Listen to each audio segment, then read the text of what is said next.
제가 요약집에 들어가 있는 표현 중에 혹시 표현이 잘못되어 있으면 이게 정확한 표현이에요. 어떤 상권이 큰 상권이 있어요. 여기가 이제 고차 중심지예요. 대형 할인점이 여기 있으면 한 4, 5km 범위 내에는 고차 중심지가 없어요. 또 이쪽에 이렇게 고차 중심지 있고 대형 할인점이 있을 거 아니에요. 그러면 이 범위 내에서는 고차 중심지를 이용하는 사람 대체로 이거를 이용을 한다면은 이 사이사이에 중차 중심지가 있을 거 아니에요. 중차 중심지는 또 얘네들이 관할하는 범위가 한 이런 식으로 있을 거 아니에요. 이렇게. 근데 이제 이 중차 중심지가 좀 고차 중심지 근처에 있을 수도 있고요. 좀 멀리 있을 수도 있거든요. 그러면 이 고차 중심지 근처에 있는 중차 중심지가 데리고 있는 저차 중심지가 또 있을 거 아니에요. 얘네가 데리고 있는 또 저차 중심지가 있을 거 아니에요. 그죠? 그럼 이 고차 중심지에서 좀 멀리 떨어져 있는 중차 중심지가 데리고 있는 저차 중심지 수보다는 고차 중심지에서 가까이 있는 중차 중심지가 데리고 있는 저차 중심지 수하고 비교했을 때 고차 중심지로 가까이 갈수록 데리고 있는 저차 중심지는 점점 줄어들게 돼 있어요. 이 고차 중심지의 영향을 받기 때문에. 그래서 혹시라도 그와 관련된 표현이 잘못됐으면 제가 방금 말씀드린 게 정확한 표현이에요. 중차 중심지가 포용하는 저차 중심지 수는 고차 중심지로 갈수록 감소하는 거예요. 이 숫자보다는 이 숫자가 점점 줄어든다고요. 됐습니까? 네. 자, 됐고요. 자, 이제 감정평가론입니다. 감정평가론. 감정평가론에서는 제일 첫 번째는 이제 감정평가 분류죠. 그 분류에서 제도상 분류에서는 체크를 해야 될 게 공적평가와 공인평가밖에 없습니다. 요거는 공적기관이 하는 평가면은 공적평가고요. 그래서 공적기관 평가라고 기억하시라 그랬죠. 공인평가는 공적기관이 하는 게 아니고요. 공적기관으로부터 자격을 부여받은 개인이 하는 평가죠. 나머지는 뭐 별로 어렵지는 않고요. 밑에 평가 조건에 따른 분류에서 현조, 기소 이렇게 하죠. 현재 상태대로의 평가를 현황평가. 어떤 사태 발생을 전제로 해서 그것이 발생할 것을 상정해서 평가하는 것이 조건부 평가죠. 원칙은 현황평가고 예외적으로 조건부 평가를 합니다. 그리고 기한부 평가, 소급 평가는 모두 다 예외적인 평가입니다. 원칙적으로는 기준 시점이 가격조사 완료일인데 기한부 평가나 소급 평가는 가격조사 완료일과 서로 다르죠. 그 다음에 오른쪽으로 넘어가시면 이제 다음 페이지로 넘어가시면은 평가 대상 물건에 따른 분류에서 원칙은 개별 평가고 예외적으로 일구부하죠. 그래서 일괄평가, 구분평가, 부분평가에서는 구별해야 되는 것이 구분평가와 부분평가가 서로 다른 개념이라는 거죠. 구분평가의 키워드는 가치를 달리하는 부분 이런 거고요. 부분평가에서는 특수한 목적 또는 합리적 조건 이렇게 되는 경우에 일부분만 평가하는 거죠. 그래서 부분만 평가한다 이렇게 기억하시라 그랬고요. 예제를 보시고요. 다음 용어에 대한 설명 중 틀린 것은 1번에 조건부 평가란 부동산 가격의 증감 요인이 되는 새로운 상황의 발생을 상정하여 그 조건이 성취되는 경우를 전제로 부동산을 평가하는 것을 말한다. 맞고요. 그 다음에 소급평가란 과거 어느 시점을 기준 시점으로 하여 부동산 가격을 평가하는 것을 말한다. 맞죠? 여기 이제 대응하는 게 기한부 평가고요. 그 다음에 일괄평가란 두 개 이상의 물건이 일체로 거래, 이게 키워드죠. 일체로 거래 또는 불가분 관계에 있는 경우 일괄해서 평가하는 거 맞고요. 법정평가는 법규에서 정한 대로 평가하는 거죠. 공공용지 수용시 평가 또는 과세평가 등이 있습니다. 맞는 말입니다. 그 다음에 5번이 틀렸죠. 이거는 부분평가죠. 일부만을 평가하는 것은 부분평가입니다. 다음에 50번은 주제가 조금 중요도는 낮아요. 작년에 출제가 돼서 다만 난이도도 높지는 않죠. 근데 의외로 이걸 또 어려워하시는 분들이 계시더라고요. 그런 분들은 원래는 조금은 중요도가 낮다 이렇게 보시면 돼요. 이 가격은 실제로 지불된 값을 말하죠. 가치는 장래 기대이익의 현재값이라 해서 현재값을 말하고요. 그리고 가격은 구체적이고 가치는 추상적이죠. 그리고 가격은 객관적인 성격을 띈다면 가치는 주관적인 성격을 띠고요. 그리고 이게 가치를 화폐로 표현한 것이 가격이다. 이렇게 되고요. 그리고 가치는 가격 플러스 마이너스 오차다. 오차가 있을 수 있다. 근데 장기적으로는 오차가 보정되죠. 수정되죠. 오차가 사라지게 됩니다. 장기적으로는. 단기적으로 오차가 나타납니다. 단기적으로 괴리되는 거죠. 자, 예제를 바로 보겠습니다. 이거는 가치는 틀린 걸 찾습니다. 가치는 주관적, 추상적 맞죠? 가격은 객관적, 구체적 맞고요. 그다음에 가치가 상승하면 가격도 상승하고 가치가 하락하면 가격도 하락한다. 맞죠? 요거 옳은 표현이고요. 이 가치가 본질이기 때문에 그렇습니다. 그다음에 수요와 공급의 변동에 따라 단기적으로 가치와 가격은 일치, 장기적으로 괴리. 틀렸죠? 3번이 틀렸습니다. 그다음에 부동산 가치는 평가 목적에 따라 일정 시점에서 여러 가지가 존재하나 부동산 가격은 지불된 금액이므로 일정 시점에서 하나만 존재한다. 이거 옳은 표현이죠. 가치는 여러 가지다. 그다음에 부동산의 가치는 장래 기대되는 유무형의 편익을 현재 가치로 환원하는 값을 의미한다. 그렇고요. 그다음에 그 부동산 가격의 특징, 가치 형성 요인, 발생 요인은 몇 개 정도 체크하면 돼요. 이 부동산 가격의 특징은 1번, 2번이 조금 더 내용이 있고 체크를 해야 되는 내용이고요. 3번, 4번은 별로 어렵지 않고요. 5번도 그렇게 어려운 건 아니에요. 부동산 가격은 하방 경직적인 특징이 있죠. 근데 이제 특히 2번 같은 경우에 소유권 기타 권리 이익의 가격이라 해서 2개 이상의 권리 이익이 동일 부동산에 존재할 때에는 개개의 권리 이익에 대해서도 가격이 형성이 되죠. 다음에 그 밑에 가치 발생 요인. 자, 여기서는 동생의 이름은 유상유 또는 효상유 그랬고요. 형의 이름은 일찍에 이렇게 한 거죠. 발생 요인. 형이 동생한테 영향 미친다 그랬죠. 발생 요인이 동생이고요. 그 이름은 유상유 또는 효상유. 유용성이나 상대적 희소성, 유효수요. 얘네들이 독립되어서 가치가 발생하는 것이 아니라 어느 하나만 있어서 발생하는 것이 아니라 얘네들이 모두 있어야 되죠. 모두 있어야 가치가 발생하는 겁니다. 다음에 부동산 가치 형성 요인은 일지계라 그랬죠. 일지계에서 일반 요인, 지역 요인, 개별 요인 뒤에 가면 있죠. 뒤에 가면 일지계에 있습니다. 일반 요인, 지역 요인, 개별 요인 해서 그 중에서도 지역 요인, 개별 요인이 더 중요하죠. 그래서 뒤에 지역 분석, 개별 분석하죠. 그 지역 분석, 개별 분석할 때 바로 이 지역 요인 분석하고 개별 요인을 분석하는 겁니다. 그렇게 해주면 되고요. 예제를 보겠습니다. 요건 뭐 그렇게 자주 나오는 건 아니에요. 요것도 한 10분의 3이에요. 다 합쳐서 10분의 3이에요. 가치 형성 요인, 가치 발생 요인, 뭐 부동산 가격 특징 합쳐서 10분의 3이니까요. 예제를 보시고요. 틀린 걸 찾습니다. 부동산 가격은 부동산에 관한 소유권, 기타 권리 이익의 가격으로 2개 이상의 권리 이익이 동일 부동산에 존재하는 경우에는 각각의 권리 이익마다 개별적인 가격이 형성되지 않는다. 각각의 권리 이익마다 개별적인 가격이 형성되죠. 1번이 바로 틀렸습니다. 다음에 2번에 부동산 가격은 일반적으로 교환의 대가인 가격과 용익의 대가인 임료로 구분되며 가격과 임료는 원본과 과실의 관계이다. 맞죠? 다음에 3번 부동산 가격은 장기적인 배려하에 형성된다. 이는 부동산의 내용 연수가 장기간이고 부동산이 속한 지역의 사회적, 경제적, 행정적 위치가 항상 변하기 때문이다. 맞고요. 다음에 부동산 가격은 자연적 특성으로 인하여 불안전 시장에서 가격이 형성되고 거래 당사자의 개인적인 동기나 특수한 사정이 개입되기 쉽다. 그렇죠? 다음에 부동산 가격은 자연적 특성으로 인하여 일반 재화시장과 같이 일물 일가 법칙이 적용되지 않으며 균형 가격도 자연적으로 성립되지는 않는다. 그렇죠? 이게 불안전 시장이기 때문에 그렇다. 이렇게 볼 수 있습니다. 다음에 가격 재원칙. 원래는 이거 중요하다 그랬죠. 이 중에서도 5개는 무슨 일이 있어도 기억하시고요. 균형의 원칙, 기회의 원칙, 그다음에 적합의 원칙, 변동의 원칙, 대체의 원칙. 이 5가지는 찾으셨나요, 다? 균형의 원칙 제일 먼저 있고요. 오른쪽 페이지 제일 먼저 있고, 다음에 4번째 기회의 원칙, 5번째 적합의 원칙, 7번째 변동의 원칙, 10번째 대체의 원칙이죠. 됐나요? 요 5가지는 뜻하고 감정 평가의 활용까지 정확하게 기억을 하시기 바랍니다. 그걸 5개를 정확하게 기억한다면은 다른 것들을 구별하기가 굉장히 쉬워요. 덩달아 아는 효과가 있는 거예요.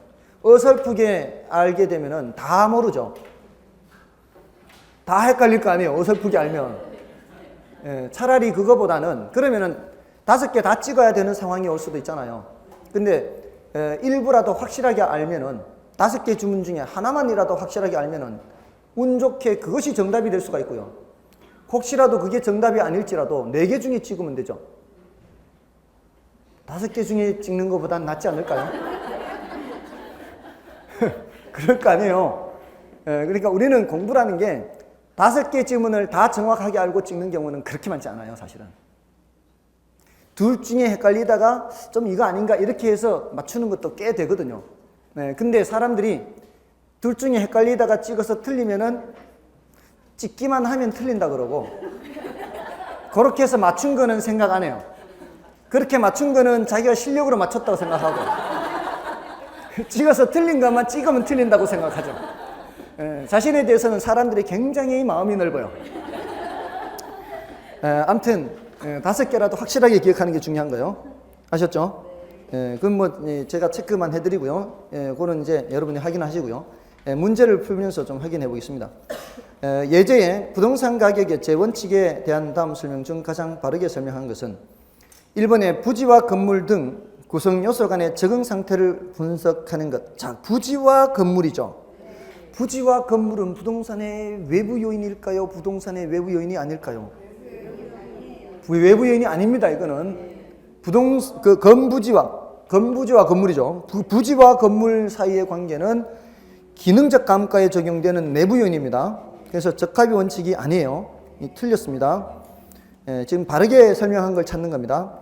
그 다음에 토지, 자본, 노동 및 경영의 각 생산 요소에 의하여 발생하는 총수익은 이들 제요소에, 제자가 모든이란 뜻이에요. 이들 모든 요소에 배분되는데 자본, 노동 및 경영에 배분된 목 이외의 잔여액은 그 부동산이 속한 그 배분이 정당하게 행하여지는 한 토지에 귀속된다는 것이 기여의 원칙이다. 이게 기여가 아니고 이거는 수익 배분의 원칙이에요. 지금 방금 말씀드린 5개에는 포함되어 있지 않지만 이 부동산이 벌어들이는 총 수익을 배분할 때 다른 생산 요소한테 먼저 배분해요. 그 이유는 다른 생산 요소가 이동이 가능하기 때문에 그래요. 만약에 충분한 수익이 배분되지 않는다면 그 생산 요소는 다른 데로 가버립니다. 다른 데로 가버려요. 오지를 않는다고요. 그러니까 애초부터 어떤 토지가 미개발 상태로 있어요. 미개발. 왜 미개발 상태로 있을까요? 토지가. 여기에 돈이 투입돼서 개발을 하더라도 충분한 수익이 되지 않으니까 돈이 투입이 안 되는 거예요. 그 자본은 딴 데로 먼저 간 거죠. 근데 이제 드디어 이게 개발이 된다면 어떤 확신이 드는 거예요. 개발이 된다는 건. 여기에 돈이 투입된 것에 대한 충분한 수익이 발생한다는 그런 게 전제 조건이 깔린 거죠. 그래서 수익이 발생한다 하고 자본의 수익을 먼저 주고 남는 게 누구한테 귀속된다고요? 토지한테 귀속되는 거예요. 그래서 수익 배분의 원칙 할 때 잉여 생산성의 원리 이렇게 하는 게 누구한테 잉여란 얘기예요? 토지한테 잉여가 되는 거예요. 남는 거예요. 됐나요? 토지한테 남는다. 요거는 부동성과 관련이 있어요. 다른 생산 요소는 이동이 가능한데 토지는 이동이 불가능해서 그런 현상이 나타난다는 겁니다. 됐죠?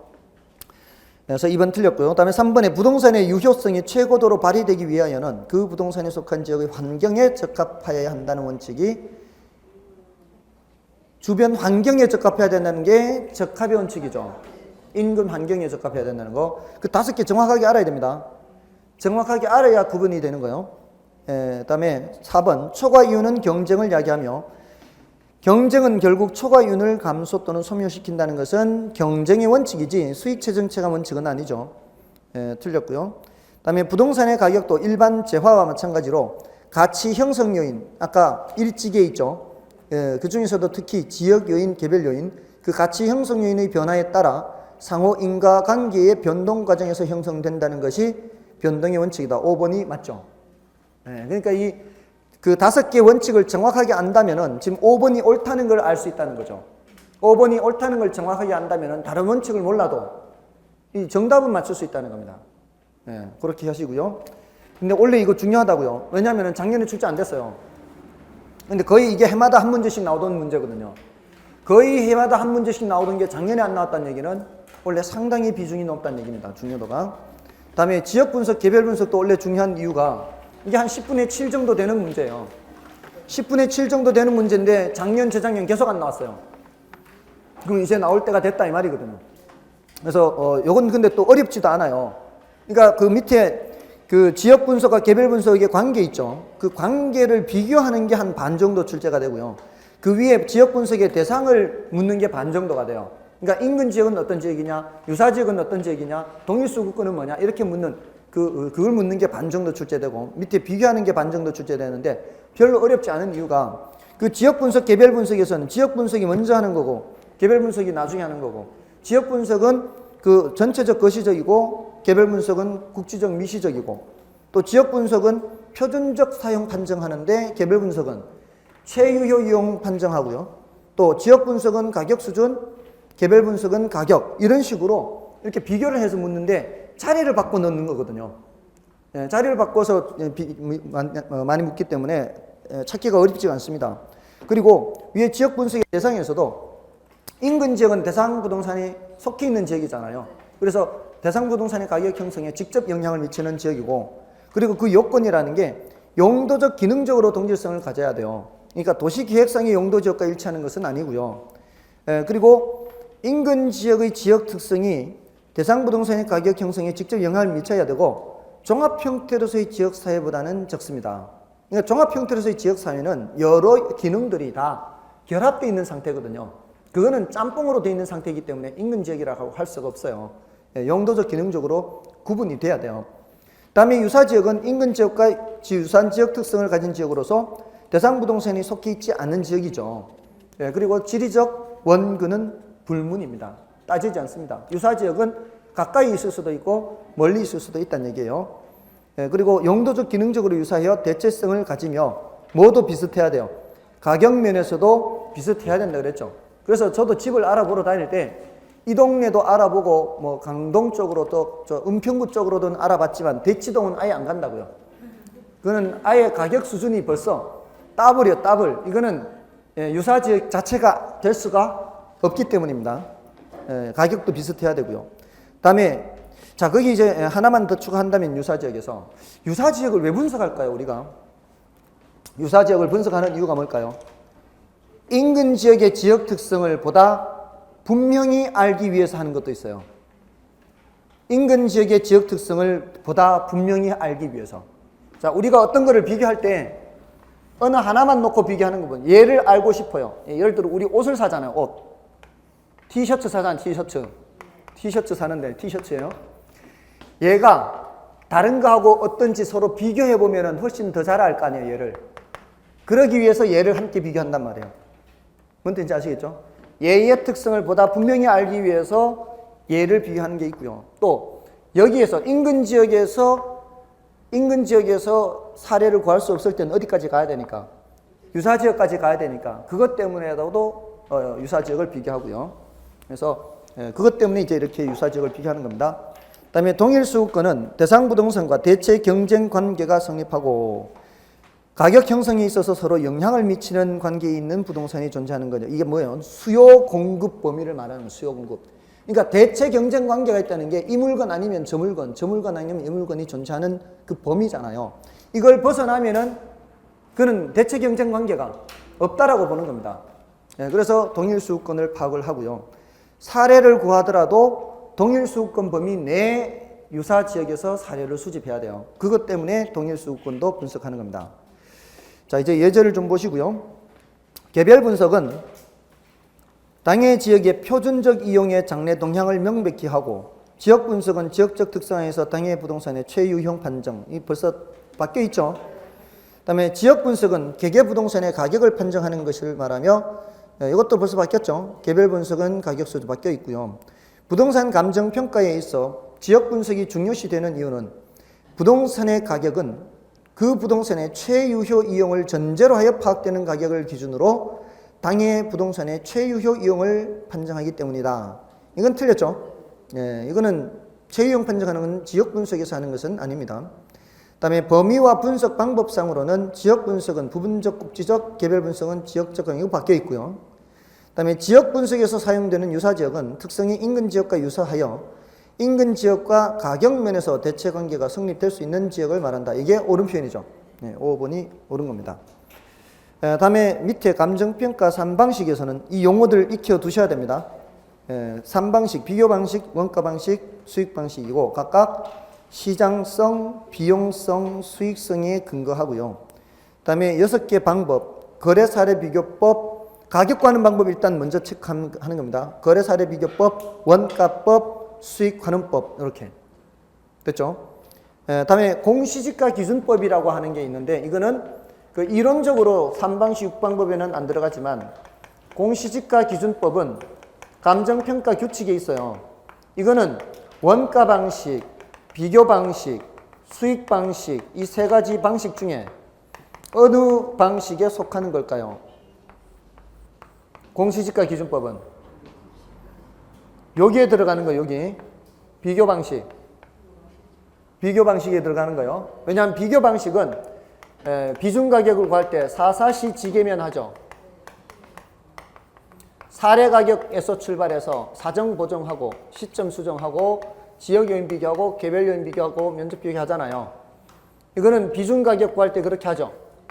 근데 표준지 공시지가를 이용할 때는 공시지가 기준이요. 공시지가 기준 가격은 표준지 공시지가를 이용하죠. 그 다음에 바로 시지계로 넘어가죠. 바로 시지계로 넘어갑니다. 사정 보정은 없죠. 표준지 공시지가를 공시할 당시에 사정 보정을 한 채로 하기 때문에 방식이 어때요? 방식이 비슷하잖아요. 사정 보정만 없을 뿐이지 방식은 비슷합니다. 공시지가 기준법도 비교 방식에 들어가는 겁니다. 자, 그 용어를 익혔다면은 자 이제 예제를 좀 보겠습니다. 감정평가에 관한 규칙의 용어 정의로 틀린 것은 1번 원가법은 대상 물건의 재조달 원가의 감가 수정을 하여 대상 물건의 가액을 산정하는 감정평가 방법을 말한다. 원가법은 재조달 원가, 감가 수정 맞잖아요. 그 다음에 수익환원법은 대상 물건이 장래 산출할 것으로 기대되는 순수익이나 미래 현금 흐름을 환원하거나 할인하여 대상 물건의 가액을 산정하는 감정평가 방법을 말한다. 맞나요? 맞죠? 그 순수익은 환원한다 하고요. 현금 흐름은 할인한다 이렇게 표현을 해요. 순수익은 환원율로 환원하고요. 이런 뭐가 나와요? 수익 가격이 나오죠.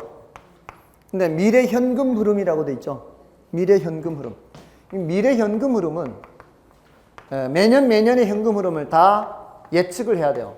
그래서 일일이 어떻게 해야 돼요? 일일이 할인율로 할인해야 돼요.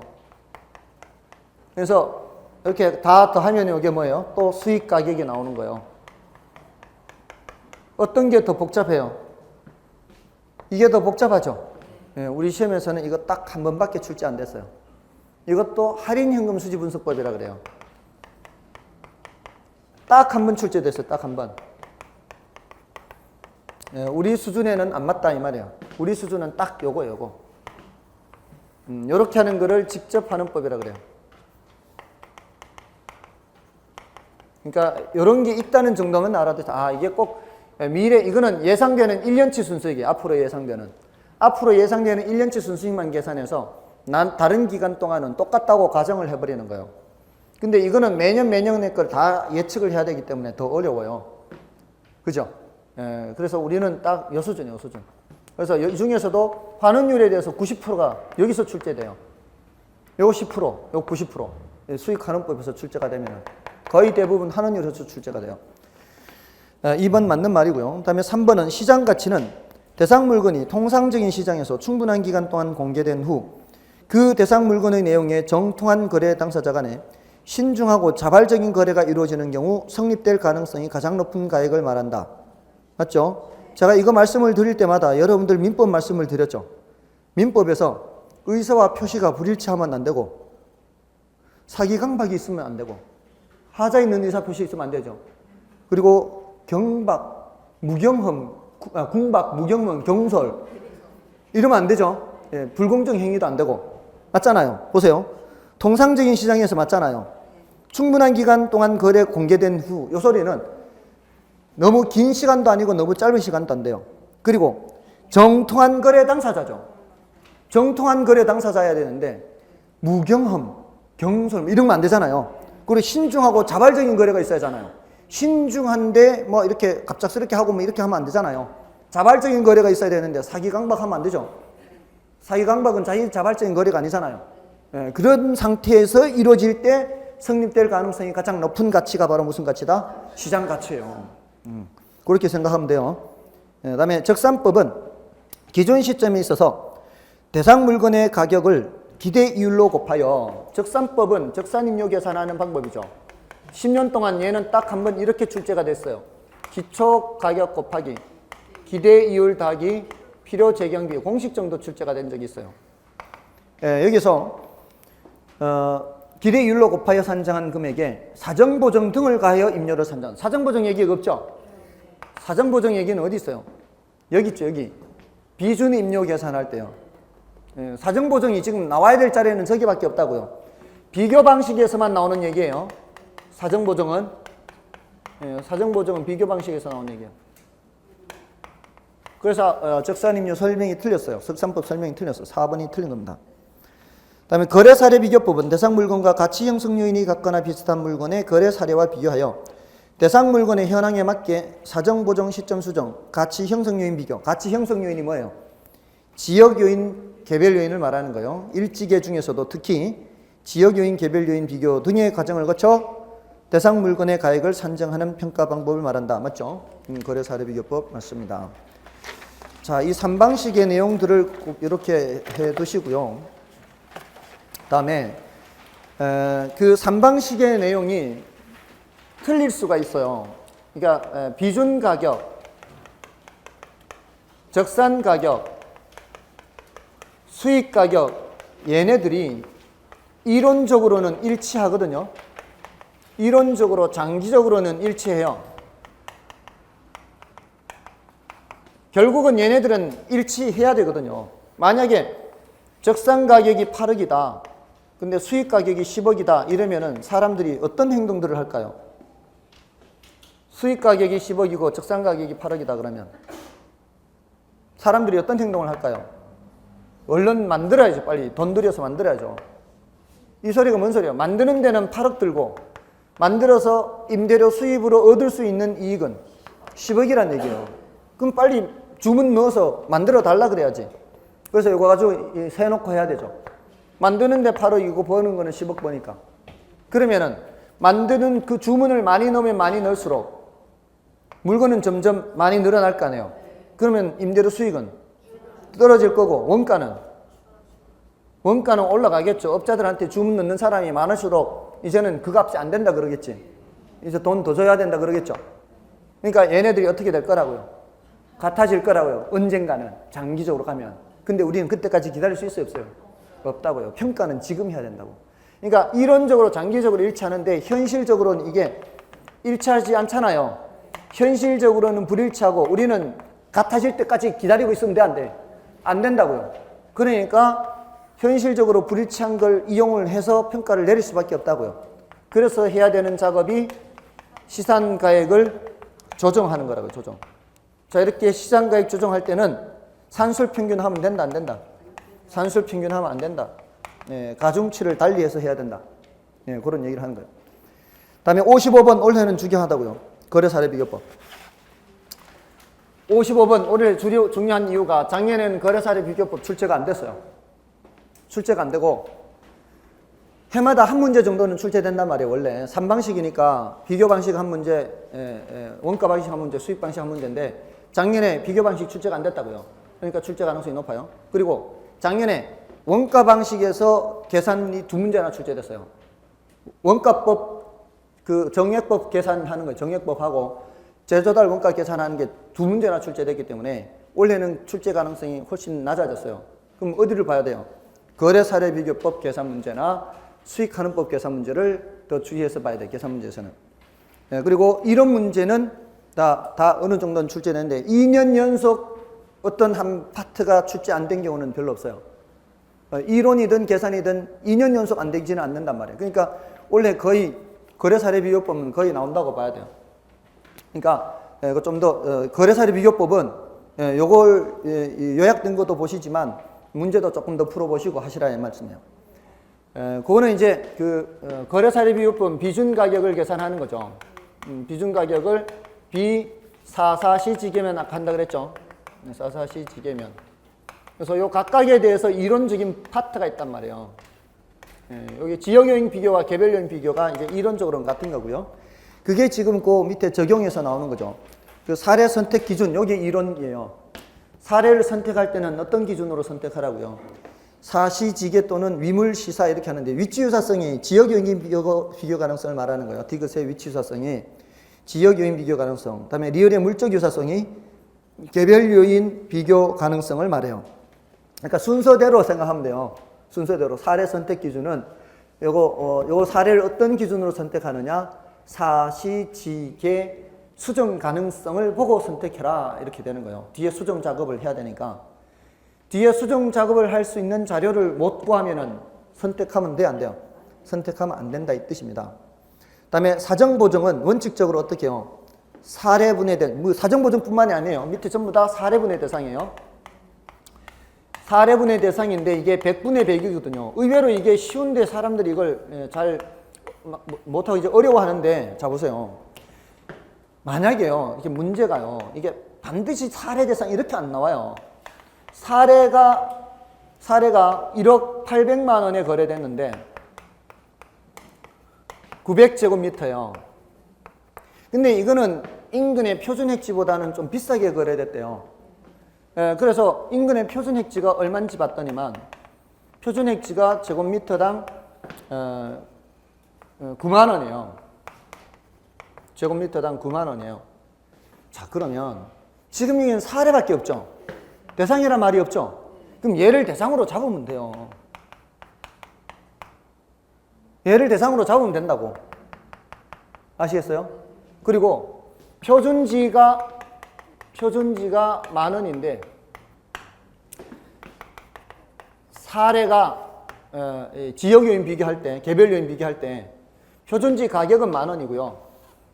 표준지 가격은 만 원이죠. 만 원부터 시작하는 거예요. 만 원 곱하기 시지계 하는 거, 시지계 하는데 시점 수정은 어떻고 지역요인과 개별요인 비교하는데 지금 여기가 지역요인 비교하는데 가로 조건은 어떻고 또 접근 조건은 어떻고 환경 조건은 어떻고 하면서 여기가 100이고 여기가 95고 100이고 110이고 이렇게 나오잖아요. 여기 지금 대상이란 말 없잖아요. 여기도 사례밖에 없잖아요. 그럴 땐 뭐를 잡으라고, 얘를.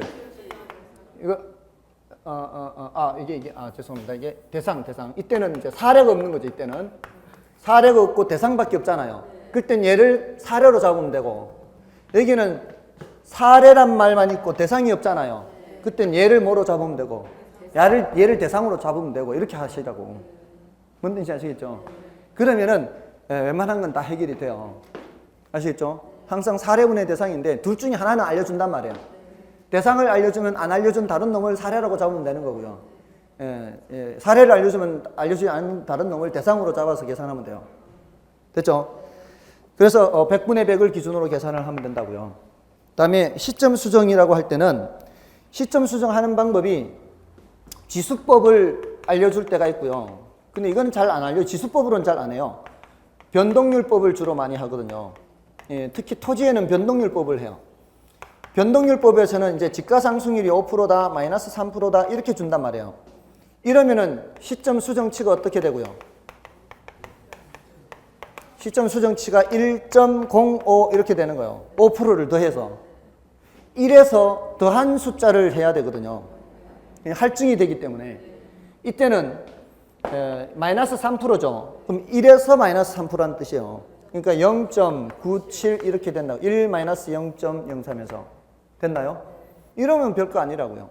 그리고 지역요인 비교, 개별요인 비교 할 때 이렇게 항목을 나누어서 하면 무슨 법? 항목을 나누는 지역요인 비교, 개별요인 비교 방식은, 항목을 나누는 방식은 평점법이라 그래요. 평점법. 항목을 나누어서 각각을 해야 되잖아요. 이걸 평점법이라 하고, 그냥 뭉뚱그려서 대상이 15% 우세, 이러면 뭐예요? 종합적 비교법이라고요. 됐나요? 우리 시험에는 이렇게도 출제되고 이렇게도 출제된단 말이에요. 그러니까 양쪽을 다 알고 있어야 되죠. 자, 그렇게 하시면 되고요. 이제 예제를 좀 보겠습니다. 다음은 거래 사례 자료의 수집 기준에 관한 설명이다. 가장 옳지 않은 것은 1번의 거래 사례는 인근 지역이나 유사 지역 내 사례, 즉 동일 수급권 내 사례로서 지역 요인의 비교가 가능한 사례 자료를 수집하여야 한다. 맞나요? 인근 지역이나 유사 지역 내 사례, 즉 동일 수급권 내 거래 사례 맞죠? 지역 요인 비교 가능해야 되죠. 다음에 시점 수정의 가능성이란 시간적 유사성을 뜻하며 대상 물건의 기준 시점과 유사한 시점의 거래 사례일수록 효과적이다. 그렇죠? 시간이 비슷해야 되죠. 그다음에 거래 사례는 위치에 있어서 대상 물건과 동일성 또는 유사성이 있는 지역 내에 소재되는 거래 사례를 선택해야 한다. 대상 물건과 동일성, 유사성이 있는 지역 내에 소재하는 거래 사례. 이게 동일성 또는 유사성이 있는 지역이란 얘기가 위치 유사성을 말하는 거예요. 지역이 비슷한 지역이다라는 뜻입니다. 그다음에 거래 사례는 관계자의 특수한 사정 또는 개별적 동기가 게재되기 쉽기 때문에 특수한 사정이 게재되지 않는 거래 사례이어야 한다. 맞나요?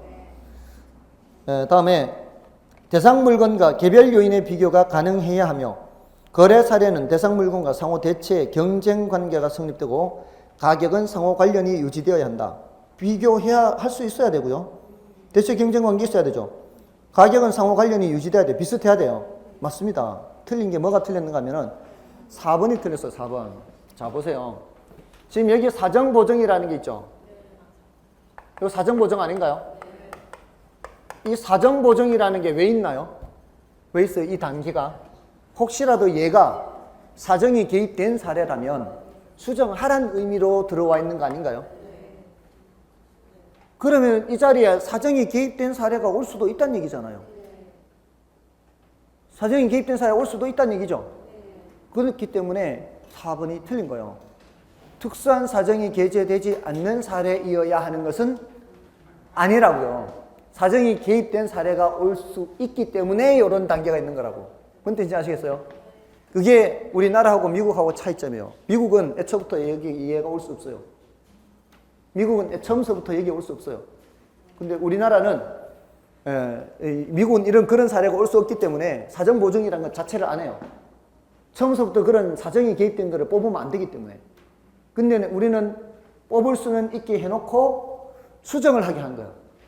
됐어요? 그게 미국하고 우리나라의 차이예요. 자, 그래서 4번이 정답이고요. 다음에 재조달 원가는 자, 이론적으로 한 20% 정도, 30% 정도예요. 원가법에서. 요거는 그 종류를 좀 구별을 할 수 있으면 돼요. 그러니까 뜻하고 종류. 뜻은 뭐예요? 재조달 원가의 뜻. 기준 시점 현재입니다. 키워드가. 신축 시점 하면 안 돼요. 그거 굉장히 잘 틀려요, 사람들. 신축 시점이 아니라 언제? 기준 시점 현재 재취득 또는 재생산하는 데 소요되는 적정 원가 총액 이렇게 해야 돼요. 그게 이제 재조달 원가의 의의고요. 뜻은 그렇고요. 기준 시점 현재 이게 이제 키워드예요. 적정 원가 총액 이렇게. 그다음에 종류는 두 가지죠. 하나는 복제 원가, 물리적으로 쌍둥이 만드는 거고요. 대체 원가는 효용 측면에서 동일한 물건을 재생산 또는 재취득하는 데 드는 돈이에요. 이거는 물리적인 동일성이고 얘는 효용 측면의 동일성이에요. 이게 굉장히 추상적이죠. 근데 이 구별하는 이유가 얘는 건물 지은 지 얼마 안 되는 경우에요. 신축 건물 같은 경우는. 근데 오래된 건물의 경우에는 재조달 원가를 복제 원가로 계산하는 게 더 힘들어요.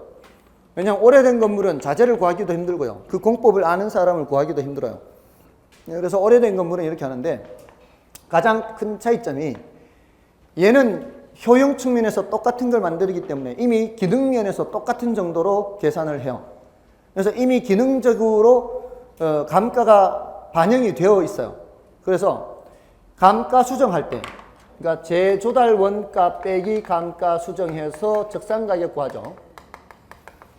근데 요 자리에 얘가 들어갈 때는 요 놈이 들어갈 때는 감가 수정할 때 물리적 감가, 기능적 감가, 경제적 감가를 모두 고려해요. 모두.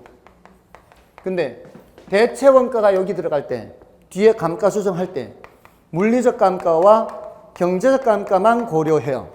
그러니까 뭐를 고려하면 안 된다고요? 기능적 감가를 고려하면 안 돼요. 예, 이러면 안 돼요. 이 뒤에 수정 작업을 할 때. 그게 가장 중요한 차이예요. 물리적 감, 이 대체 원가와 복제 원가가. 예, 그걸 꼭 기억하시면 되고요. 그 다음에 모두 다 이게 도급 방식 기준이죠. 도급 방식 기준. 요 의미는 뭐예요? 재조달 원가를 산정할 때 표준적 건설비 더하기 통상의 부대 비용 하는데 요 안에 표준적 건설비 안에 직접 공사비, 간접 공사비 뭐도 있어야 돼요? 수급인의 적정 이윤이 포함되어 있어야 된다는 거예요. 이게 바로 도급 방식 기준의 의미예요. 이러면 됐어요. 이러면 재조달 원가는 끝나는 거고요. 예제를 좀 볼까요? 원가법에서 사용하는 재조달 원가에 관한 설명 중 옳은 것은 1번은 재조달 원가는 신축 시점 현재 건축물을 신축하는 데 소요되는 투하 비용을 말한다. 틀렸죠? 기준 시점 현재요. 그 다음에 2번 자가건설의 경우 재조달 원가는 도급 건설한 기준에 준하여 처리한다. 이게 맞죠? 그 다음에 대체 원가를 이용하여 재조달 원가를 산정할 경우 물리적 감가 수정은 필요하지 않지만 기능적 감가 수정 작업은 필요하다. 이게 틀렸잖아요. 기능적 감가 수정 작업은 필요하지 않지만 물리적 감가 수정은 필요하잖아요. 3번 바뀌어 설명되어 있고요. 그 다음에 재조달 원가를 구성하는 표준적 건설비에는 수급인의 적정 이윤이 포함돼야 되죠. 지금 2번과 4번이 지금 같은 맥락의 문제다 이 말이에요. 그죠? 그 다음에 5번은 복제 원가는 동일한 효용이 아니라 동일한 물리적으로 동일한 거죠. 그러니까 복제 원가 자리에다가 대체 원가를 집어넣어야 옳은 표현이 되는 겁니다. 됐나요? 다음에 57번 주제는 감가 수정과 감가 상각의 차이인데 이것도 한 10분의 3 정도 돼요. 근데 어렵지가 않아요. 이거는. 그 표 정도면 돼요. 표 정도면 충분해. 감가 수정은 어디서 사용하는 개념이고요? 감정평가에서 사용하는 개념이고요. 감가 상각은 기업 회계에서 사용하는 개념이죠. 감가 수정 이렇게. 이거는 이제 원가를 배분하기 위해서 사용하는 개념이고요. 요거는 경제적 가치를 판정하기 위한 거죠. 경제적 가치 판정. 그다음에 얘는 취득 원가를 기초로 하죠. 취득 원가 처음에 살 때 취득할 때 발생했던 그 원가를 기초로 하는데 얘는 재조달 원가를 기초로 해요. 그러니까 한 달만 지나도 얘는 값이 바뀔 수가 있어요. 이번 달 왜냐하면은 아까 이 재조달 원가는 항상 기준 시점 현재라 그랬죠.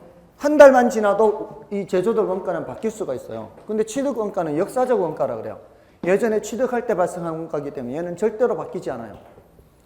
다음에 이쪽은 뭔가가 적용이 잘 안 되고 이쪽은 적용이 잘 된다 그랬어요. 관찰 감가 이쪽 적용 안 돼요. 이쪽은 적용돼요. 다음에 경제적 감가 옆에 쓰레기 소각장이 생겨서 같이 하락하는 거예요. 공장 건물 같은 거 건물은 하락할지 모르지만 제품 제조 원가에 반영하면 안 돼요. 그렇지 않겠어요? 막걸리 생산하다가 막걸리 공장 옆에 쓰레기 소각장이 생겼어요. 그렇다고 막걸리 가격을 부르면 될까요? 안 되겠죠? 경제적 감가 이 기업 회계에서의 원가 배분에서는 할 수가 없어요. 근데 감가 수정에서는 경제적 감가 고려해야 돼요. 그 다음에 토지에 적용돼야 안 돼요. 토지에 감가 상각 적용 안 돼요. 근데 여기는 적용돼요. 다 적용 안 되고 적용되고요. 그 다음에 여기서는 법적 내용 연수를 중시하는데 이쪽은 경제적 내용 연수를 중시해요. 경제적 내용 연수. 그래서 이거는 어렵지 않죠. 이렇게 해서 좀 비교를 하시면 되고요. 그 예제를 보시면 다 이게 바뀌어 있는데 뭐가 제대로 되어 있는데 뭐가 바뀌어 있는 거예요? 2번이 바뀌어 있나요? 몇 번이죠? 회계목적 감가상각은 관찰 감가를 인정하나 감정평가의 감가 수정은 2번 맞죠? 2번이 제가 이거 찍었는데 맞췄네. 그냥 아무 생각 없이 2번 했는데 거기에 2번이 바뀌어 있어서 틀렸죠. 나머지는 이제 여러분이 좀 확인하시고요. 다음에 감가 수정 방법에서는 일단 내관 분심 정도는 기억하시고요. 네, 이 중에서 이제 내용연수법이 제일 중요하죠. 정액법, 정률법, 상환기금법. 이렇게 그 중에서도 정액법과 정률법을 좀 비교를 해야 되고요. 얘네들은 매년 감가액이 이렇게 이것도 좀 알아두셔야 되죠. 이렇게 상환기금법이 밑에서 이렇게 되죠. 이 중에서 지금 이렇게 얘네들은 그냥 뜻만 알아도 구별만 할 수만 있어도 충분합니다. 시장추출법이고 이거는 임대료 손실환원법이죠. 그래서 매년 감가액 구분하는 거 이런 정도 좀 구별을 하시면 되겠습니다. 이게 좀 내용이 조금 어렵죠. 이론적으로 들어가면 만약에 부담스러우면 이 정도는 모르더라도 이렇게 종류 정도 기억하시고 상환기금법의 가장 큰 특징은 뭐고요? 이거는 이자를 고려한다는 거죠. 다른 거는 이자 고려하는 거 없어요. 딱 이것만 이자를 고려하는 겁니다. 그리고 좀 여력이 되시면 정액법과 정률법은 좀 구별을 해 주시고요.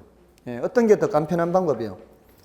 정액법이 더 간편한 방법이고 정률법이 더 복잡한 방법이고요. 근데 실제 가치 하락분하고 비슷한 것은 정률법이죠. 그리고 정액법은 건물 및 구축물에 주로 적용하는 이유가 정액법을 적용하더라도 그렇게 큰 오차가 발생하지는 않기 때문에 그렇습니다. 그리고 기계 및 동산 이거는 이제 정률법을 적용해야 그래도 그나마 좀 근처에 가는 거죠. 나머지는 이제 여러분이 좀 더 확인하시고요. 자, 예제를 보시면은 감정평가 이론상 감가 수정에 대한 설명 중 옳지 않은 것은 1번 감가 수정을 할 때 내용 연수는 경제적 내용 연수를 기준으로 한다. 맞죠? 다음에 관찰감가법은 감정평가사가 직접 관찰하여 감가액을 판정하므로 객관적이다. 이게 틀렸죠? 2번 틀렸고요. 다음에 동일한 내용 연수의 부동산이라도 건축 방법, 관리 및 유지 상태 등에 따라 감가 정도가 달라진다. 이건 뭐 당연한 얘기 아니겠습니까? 다음에 정액법에 의한 연간 감가액은 일정하지만 정률법에 의한 연간 감가액은 체감한다. 맞고요. 기능적 감가 요인에는 건물과 부지 부적합도 나왔죠. 건물과 부지 간의 관계는 기능적 감가입니다. 그리고 설계 불량, 설비 부족 이런 것들이 모두 기능적 감가에 해당하는 거죠. 다음은 59번 주제 수익환원법입니다. 수익환원법에서는 환원율에 대해서 집중적으로 질문을 한다고요. 그래서 환원율 하면은 시조투엘부였죠. 시조투엘부 또는 시요투엘부죠. 시는 시장추출법이죠. 시장추출법의 키워드는 뭐예요? 시장에서의 매매 사례로부터 추출하는 거예요. 매매 사례로부터 또는 거래 사례로부터. 거래 사례로부터 추출하는 게 시장추출법이에요. 여기도 시장추출 있죠. 이것도 뭐예요? 거래 사례로부터 추출하는 거예요. 거래 사례로부터 감가 수정액을 추출하는 거고요. 거래 사례로부터 환원율을 추출하는 거예요. 환원율을 거래 사례로부터 추출하고 감가 수정액을 거래 사례로부터 추출하는 거예요. 사례 가격이 그 사례 조사를 많이 해야 돼요. 사례 조사를 많이 하면 건물 지은 지 1년밖에 안 된 거, 2년 된 거, 3년 된 거, 건물 지은 지 오래되면 오래될수록 제곱미터당 건물 가격이 점점 떨어질 거 아니에요, 대체로. 그리고 평균적으로 따지는 거예요. 많은 사례 조사를 통해서. 많은 사례들을 보니까 지은 지 1년 지날 때마다, 낡아질 때마다 제곱미터당 건물 가격이 대체로 조금씩 떨어지는구나. 그래서 1년에 얼마씩 떨어지는구나. 그렇게 해서 감가 수정을 하는 거고요. 이거는 매매 사례 가격을 구해서 앞에 우리 투자론에서 종합환원율 구할 때 어떻게 했어요? 종합환원율 앞에 종합하면 총투자액 나와야 되죠. 소득은 무슨 소득? 순수소득 나와야 돼요. 순영소득. 그러면 이게 사례 조사를 해서 사례 가격분의 사례 순소득을 구하는 거예요. 이 가격이 뭐예요? 가격이 여러분들 이거 꼭 이거 놓치면 안 돼요. 가격이 항상 총투자액이에요. 가격이 항상 총투자액입니다. 우리가 물건 가격 지불할 때 그 가격만큼 지불할 때 내 돈이 충분치 않으면 은행에다가 빌려서 어쨌든 가격만큼 지불하는 게 그게 총투자액 아닌가요? 그죠? 그래서 총투자액분의 순소득 아니에요. 그러니까 사례 가격분의 사례 순소득 하면은 뭐가 나오는 거예요? 사례 환원율 나오는 거, 환원율. 왜 환원율 구하는 거예요? 종합 환원율을. 그래서 갖다 쓰겠다는 얘기예요. 이거 여기까지 몰라도 일단 이게 시장에서 추출한다는 게 거래된 사례로부터 찾는구나라는 정도만 해도 되고요. 다만 이거는 투자론에서 중요하잖아요. 투자론에서 가격분의 순소득 또는 총투자액분의 순영업소득 이게 종합환원율은 꼭 기억해야 돼요. 이거는 꼭 기억해야 됩니다. 근데 사람들이 총투자액 자리에 가격만 집어넣어도 벌써 모르죠. 이게 다른 공식이라고 생각해요. 다른 공식이라고. 가격하고 총투자액은 항상 같은 거예요. 됐죠? 일단 그렇게 시조투일부하고요. 조성법은 뭐예요? 조성법은 환원율을 구할 때 순수 이율에다가 플러스 마이너스 위험률 하죠. 근데 그 위험률의 내용이 많아요. 비유동성, 위험성, 관리의 난이성, 자금의 안전성 항목이 많은데 이 항목들에 대해서 감정평가사들마다 판단이 다를 수가 있어요. 이 물건은 위험성이 이 정도다 라고 하는데 다른 사람도 그렇게 생각한다는 보장이 없어요. 그러니까 이거 판단할 때 주관이 개입될 여지가 상당히 많습니다. 그러니까 이거는 적용을 많이 할 수가 없어요. 주관 개입 여지가 많기 때문에. 그 다음에 투자결합법은 뭐예요? 투자결합법은 둘로 나누어지죠.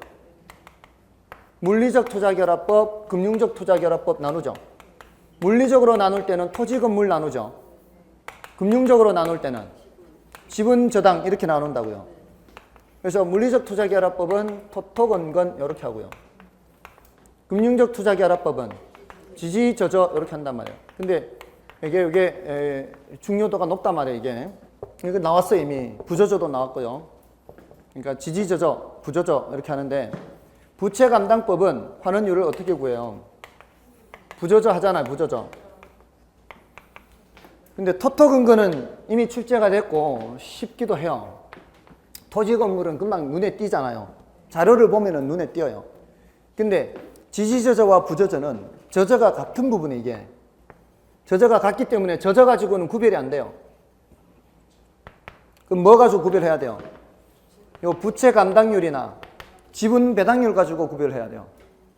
자료를 봤을 때 부채 감당률 이렇게 나오면은 부저저, 지분 배당률 나오면은 지지저저요. 이게 가능성이 더 높아요. 나온다면, 계속 나온다면. 그래서 지지저저 이렇게 해서 지분 배당률 자료를 보고 대답을 하거나 부채 감당률 자료를 보고 이게 지지저저로 가야 되느냐, 부저저로 가야 되느냐. 됐나요? 더하고 이렇게 하죠. 토토, 건건, 지지저저, 부저저. 지지저저의 저저와 부저저의 저저는 같은 저저라 그랬죠? 같은 저저예요. 저당 비율, 저당 상수예요. 저당 비율, 저당 상수. 자, 요거는 나와 있듯이 물리적 투자결합법은 토지 수익 창출 능력과 건물 수익 창출 능력이 서로 다르기 때문에 이렇게 구분을 하고요. 또 구분할 수 있다라고 가정을 하기 때문에 이렇게 나누는 거고요. 금융적 투자결합법은 지분 투자자의 요구 수익률과 저당 투자자의 요구 수익률이 서로 다르기 때문에 이렇게 또 구분을 하는 거예요. 같으면 구분할 필요가 없는 거죠. 그다음에 부채 감당법은 지나치게 저당 투자자 입장에 치우쳐져 있어요. 이것들이 모두 다 저당 투자자들이 중시하는 지표들이에요. 부채 감당률, 저당 비율, 저당 상수가. 그래서 좀 안 맞는 부분이 있어요. 그리고 남의 돈을 사용해야만 이걸 적용할 수 있어요. 남의 돈을 사용하지 않으면 적용할 수가 없는 단점이 있어요. 다음에 엘루드법은 이게 1950년대 미국의 투자자들을 관찰했다 그랬죠. 미국의 1950년대가 어떤 시대라 그랬어요? 1950년대 미국. 인류 역사상 가장 융성한 시기가 바로 1950년대 미국이라는 땅입니다. 이 당시에 건물 가격들은 막 올라가고요. 사람들은 막 부동산 사면 막 자산가치 올라가고 막 이런 시기예요. 그러니까 옛날 물리적 투자결합법 이런 시기는 건물 철거할 때까지 부동산을 보유한다고 가정을 했거든요. 근데 건물 철거할 때까지 부동산을 보유하는 일이 거의 없더라는 거예요. 한 5년, 길어봐야 10년 이내에 처분하더라는 거죠. 짧은 시간 내에 샀다 팔았다를 하는 거예요.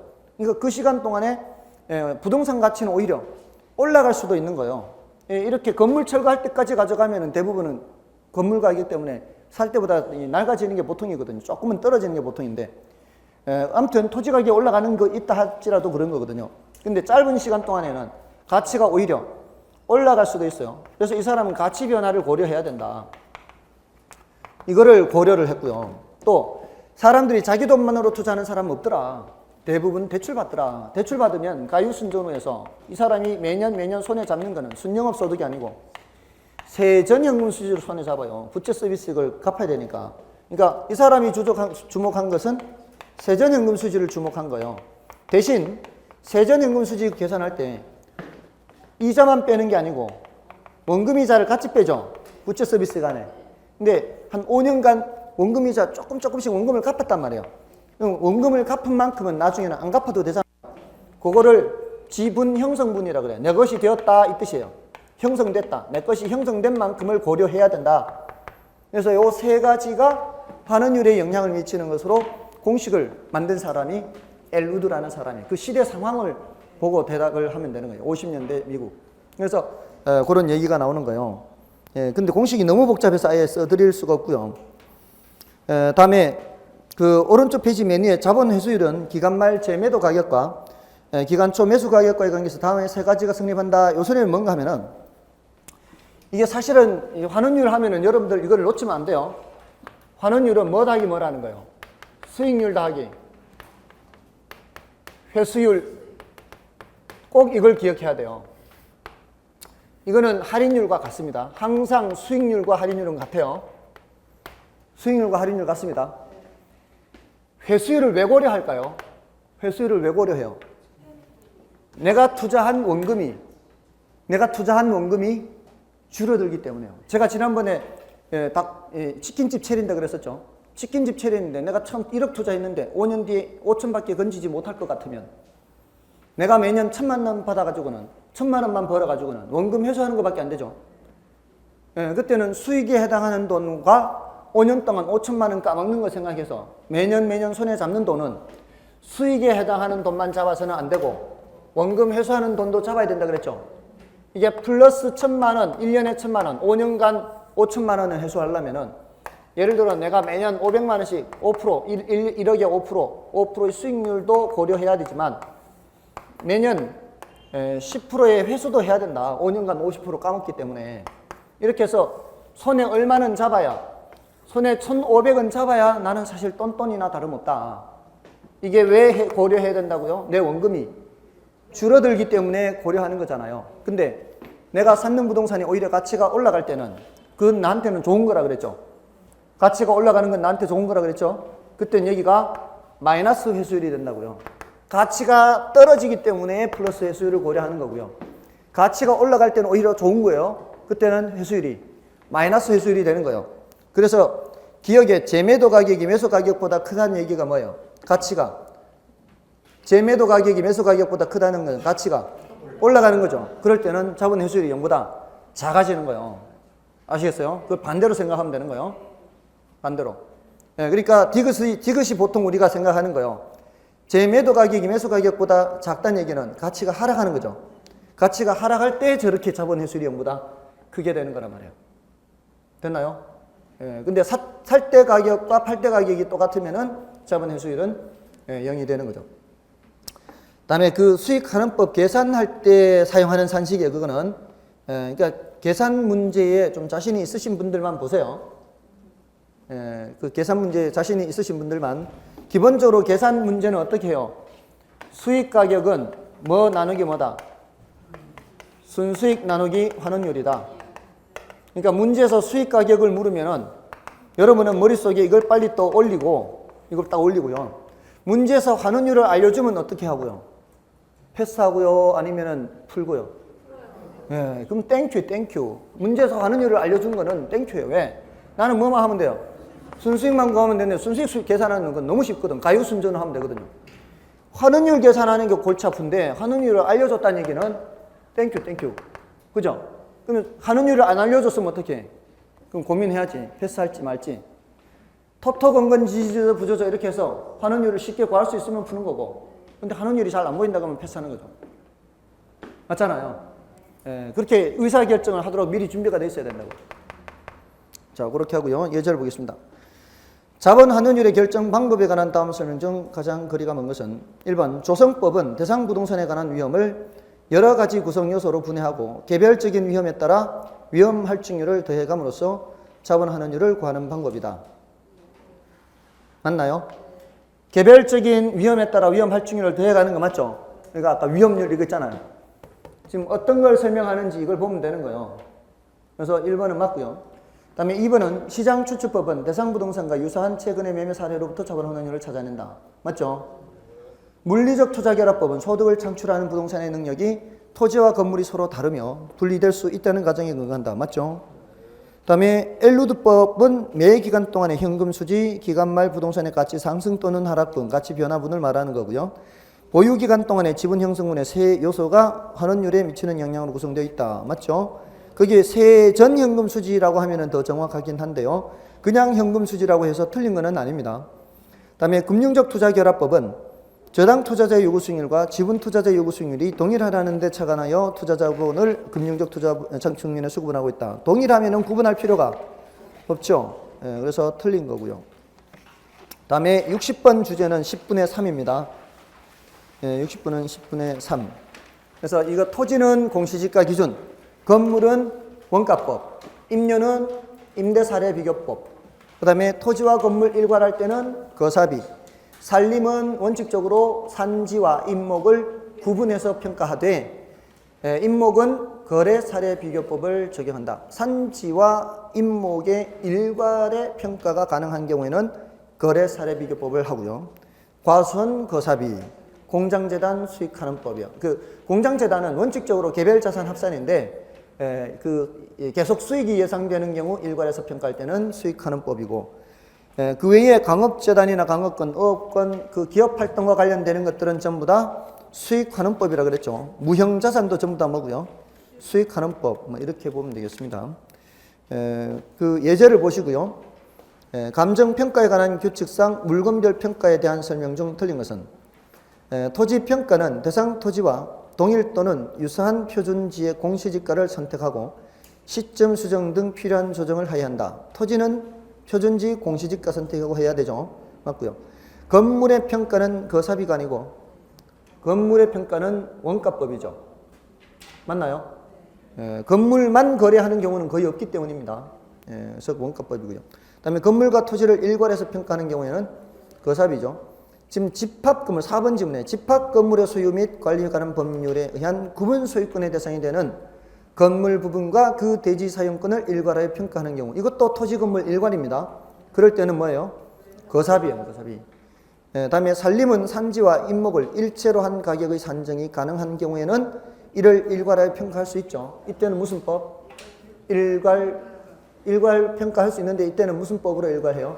거사비로 일괄한다고요. 거사비로 일괄. 됐습니까? 자, 이렇게 해서 끝까지 왔는데요. 지금 여러분들이 지금 보시면서 조금 난이도가 높은 부분, 이건 좀 어렵다라고 하는 부분을 제가 좀 중요도가 높다라고 하는 부분이 그렇다면은 좀 더 하셔야 되고요. 거기에 비해서 난이도가 너무 높다 하면은 몇 개 정도는 패스를 해도 관계는 없습니다. 근데 제가 특히 중요하다 그런 것들은 조금 더 보완을 해서 맞출 수 있도록 하시고요. 다음에 백선도 이렇게 이런 식으로 이제 다룰 건데 주제별로 다룰 거예요. 백선도 각 주제별로 다루고 출제 비중에 맞춰서 계산 문제라든가 또는 감정평가에 15% 내외니까 100문제 중에 15문제는 감정평가, 그리고 앞에 총론에 해당하는 거는 뭐 한 7, 8% 정도니까 한 7, 8문제 뭐 이런 식으로 그 비중을 맞춰서 그렇게 드릴 겁니다. 그렇게 할 거니까 그렇게 하시고, 혹시 또 못 들으시는 분들을 위해서 이걸 이제 여기 있는 거를 반복해서 좀 체크를 하시고요. 나중에 드릴 기회가 없을지도 모르니까 미리 말씀을 드리면은 합격을 축하드리겠습니다. 미리 말씀드리겠습니다. 아무튼 애쓰셨고요. 다음 주에 뵙도록 하겠습니다. 감사합니다.